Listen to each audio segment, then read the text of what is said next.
పల్నాడు జిల్లా మాచర్లపట్నంలో ఈ నెల 27, 28 తేదీల్లో జరగనున్న మహానాడు కార్యక్రమానికి టీడీపీ నేతలు విస్తృతంగా ఏర్పాట్లు చేస్తున్నారు.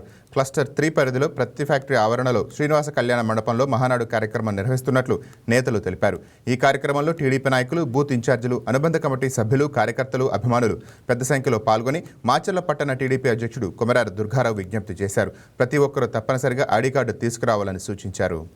27, 28 మహానాడు పండుగ మాచర్లపట్నంలో మెయిన్ రోడ్లో పత్తి ఫ్యాక్టరీ ఆవరణలో శ్రీనివాస కళ్యాణ మండపంలో మహానాడు కార్యక్రమం జరుగుతుంది. 27వ తారీఖు ఉదయం 7-8 గంటలకల్లా టీడీపీ సీనియర్ నాయకులు, యూనిట్ ఇన్ఛార్జీలు, బూత్ ఇన్ఛార్జీలు, కో ఇన్ఛార్జీలు, అనుబంధ కమిటీలు అందరూ తప్పనిసరిగా ఈ కార్యక్రమంలో హాజరుపడాలి. వచ్చేటప్పుడు ఎల్ల షర్ట్ ఉంటే ఎల్ల షర్ట్ వేసుకురండి, లేకపోతే ప్రతి ఒక్కరు మాత్రం ఈ సభ్యత్వం ఐడి కార్డు కంపల్సరీగా రిజిస్టర్ అవ్వాలి.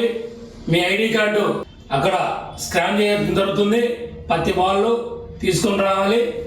27వ తారీఖు, 28వ తారీఖు 27వ తారీఖు 8 గంటలకల్లా మీరందరూ ఖచ్చితంగా రావాల్సిందిగా కోరుతున్నాం. అట్లానే 27వ తారీఖు ఉదయం 9 గంటలకల్లా మన ఎమ్మెల్యే